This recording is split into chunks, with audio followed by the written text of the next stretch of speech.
In a realm painted with starlight and moonbeams, hidden deep within an enchanted forest, lived a fairy princess named Elara. Her wings shimmered with the colors of 1,000 dawns, and her heart was as pure as the crystal springs that bubbled near her home.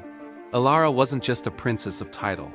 She was a princess of deeds, spending her days tending to the forest creatures and painting the flowers with vibrant hues.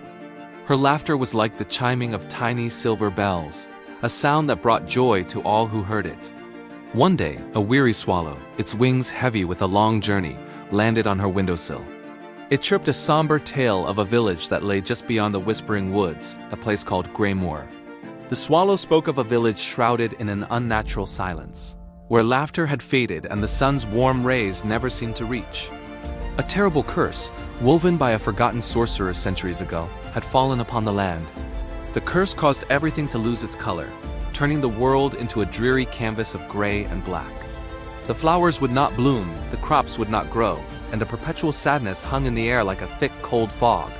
The villagers had forgotten the joy of a blue sky, the warmth of a green meadow, and the cheer of a bright yellow daffodil. Elara's heart ached for the people of Greymoor. She knew she couldn't stand by while such sorrow existed. With a determined spirit, she gathered her resolve. She packed a small satchel with moon dust for light, a flask of enchanted morning dew for healing, and a single, radiant Lumina flower, a bloom that glowed with an inner light and held the magic of pure happiness. Bidding farewell to her forest friends, she promised to return, and with a gentle flutter of her iridescent wings, she set off towards the ominous shadow of the Whispering Woods. The journey was not easy.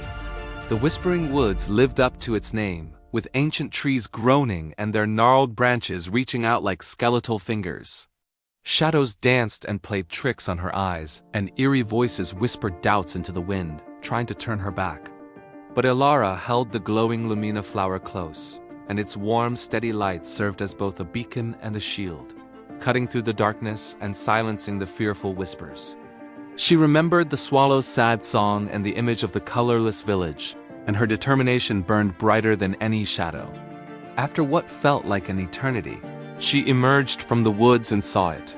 Greymoor. It was just as the swallow had described, a world drained of all color. The houses, the streets, the very sky above were all shades of gray.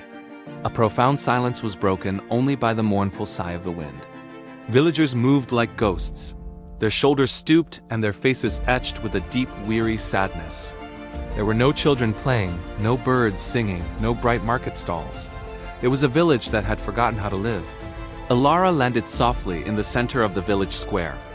At first, the villagers were startled by her vibrant appearance, a splash of dazzling color in their monotonous world. A little girl, her face pale and her eyes wide, cautiously approached. Her name was Lily. She had never seen colors like the ones on Elara's wings. Timidly, she reached out a small hand. Elara knelt down and smiled, her warmth a stark contrast to the cold air. She showed Lily the Lumina flower. "This," she said in a voice like gentle music, "holds the memory of sunshine and happiness." As Lily's tiny fingers touched the glowing petals, a faint blush of pink returned to her cheeks. For the first time in a very long time, the corners of her mouth twitched into a small, hesitant smile. Seeing this small miracle, the other villagers slowly gathered around. Hope, a feeling long forgotten, began to flicker in their hearts. Elara explained that the curse fed on their despair, and that to break it, they needed to remember joy. It was a difficult concept for people who had known only sadness for generations. How could they remember something they had never experienced? Elara knew words alone were not enough.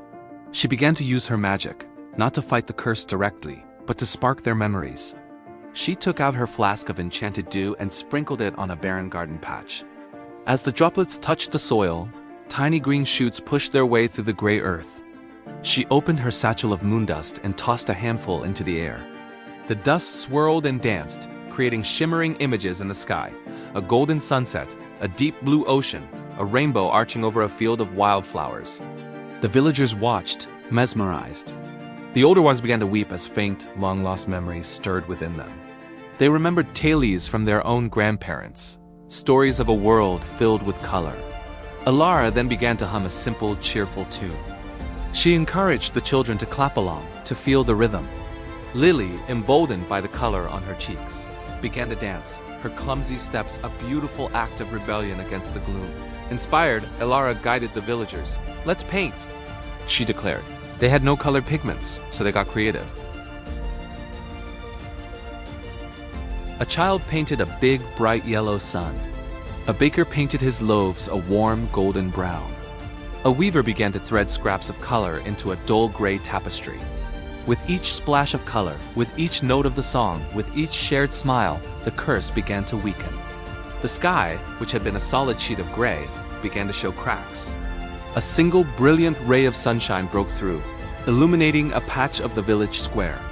Where the light touched, the gray receded, revealing the original warm-toned cobblestones. The villagers gasped in wonder. This small victory ignited a fire within them. They worked with renewed vigor, painting, singing, and laughing. The laughter, tentative at first, grew louder and more confident, echoing through the streets and chasing away the last vestiges of silence. Finally, Elara took the lamina flower and planted it in the center of the village square. As its roots took hold in the earth, the flower pulsed with a brilliant, blinding light. The light spread like a wave across the entire village, washing over everything. The gray dissolved like mist in the morning sun. The roofs turned a cheerful red, the fields a vibrant green, and the sky a breathtaking, brilliant blue. The curse was broken. The people of Greymore cheered, their voices filled with pure, unadulterated joy. They danced and hugged each other, their faces wet with happy tears. Lily, her dress now a lovely shade of lavender, ran to Elara and threw her arms around her. "Thank you," she whispered, "for bringing back the rainbow." Elara stayed with them for a little while, teaching them how to tend to the newly blooming flowers and how to sing the songs of the forest. But she knew her work was done. Greymore was no longer a village of sorrow, but a thriving community filled with color, life, and laughter. With a heart full of warmth, Princess Elara bid them farewell. As she flew back towards her home in the enchanted forest, she looked back one last time at the vibrant, happy village. She smiled, knowing that the greatest magic of all wasn't in spells or potions, but in the simple, powerful act of sharing kindness and helping others find their own light.